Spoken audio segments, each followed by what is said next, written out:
Oxigênio. O oxigênio O2 é o elemento mais abundante no planeta, estando presente na atmosfera, na água e na crosta terrestre. Ele é capaz de reagir com quase todos os elementos químicos, em especial o carbono, formando monóxidos, CO e dióxido, CO2. Ele realiza combustão e oxida metais, produzindo assim a ferrugem. A importância do oxigênio. O oxigênio é indispensável na vida, pois praticamente todos os seres vivos utilizam ele na respiração, excetuando os seres anaeróbicos, como algumas bactérias.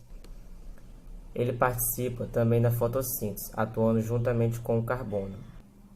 O oxigênio também compõe a camada de ozônio, defendendo a superfície terrestre de raios ultravioletas. O ciclo do oxigênio. O ciclo do oxigênio consiste no movimento desse elemento entre seus três reservatórios principais, a atmosfera, a biosfera e a litosfera. O oxigênio ele é liberado e consumido pelos seres vivos em diferentes formas químicas. Esses fatores fazem com que o ciclo do carbono seja mais complexo. A fotossíntese é a principal responsável pela produção de oxigênio. A atmosfera é o principal reservatório de oxigênio para os seres vivos, onde pode ser encontrado na forma de O2 e CO2. O O2 é usado na respiração aeróbica de plantas e animais, na qual a combinação de átomos de oxigênio e hidrogênio formam moléculas de água. O CO2 atmosférico ele é utilizado no processo de fotossíntese e seus átomos de oxigênio passam a fazer parte da matéria orgânica das plantas. Através da respiração celular e da decomposição da matéria orgânica, o oxigênio ele é restituído à atmosfera, assim fazendo parte das moléculas de água e do gás carbônico.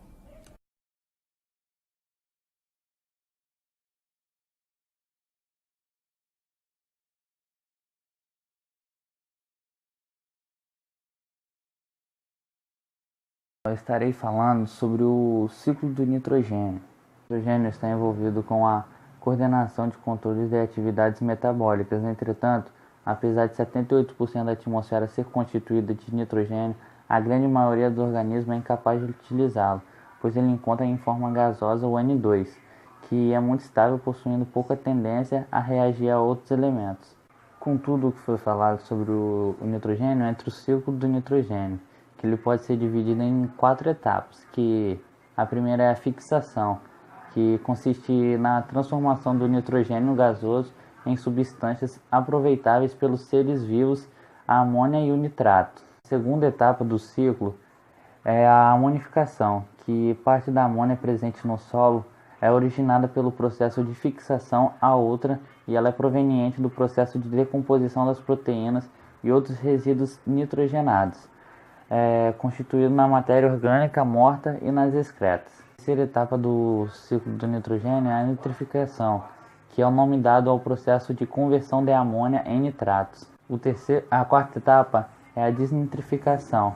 As bactérias desnitrificantes, como por exemplo o Pseudomonas denitrificans, são capazes de converter os nitratos em nitrogênio molecular, que volta à atmosfera, fechando o ciclo.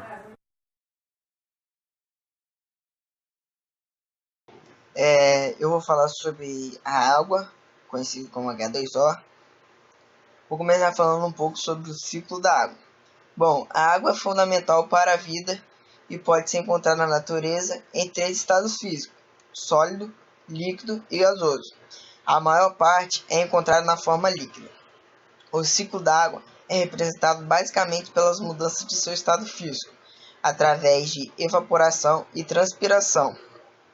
De forma resumida, o ciclo da água ocorre da seguinte forma: a água presente em lagos, rios, oceanos sofre evaporação, e as plantas liberam parte da água que absorveram através da transpiração.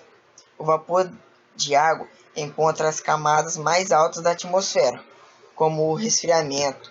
Este vapor se considera e forma nuvens, que se precipitam na forma de chuva. Assim, a água líquida atinge novamente a superfície terrestre.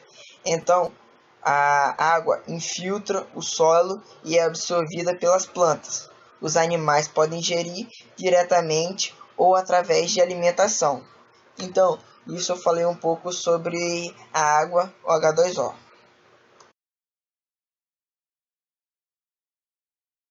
Meu nome é Juan, eu vou falar sobre o carbono. Então, o carbono, ele é um elemento químico e tem o número atômico 6. Na tabela periódica, o seu símbolo fica representado pela letra C. Então, esse carbono, ele é utilizado como joias em diamantes, ou como peças de perfuração, corte ou até mesmo polimento. Eu vou falar agora sobre o ciclo do carbono. O ciclo do carbono tem início quando as plantas, né, ou outros seres vivos autótrofos absorvem o gás carbônico, que aí começa todo aquele processo de fotossíntese. E essa fotossíntese, né, com isso, a fotossíntese e a decomposição orgânica, por meio da respiração, remove todo aquele carbono, no caso, né? E é isso.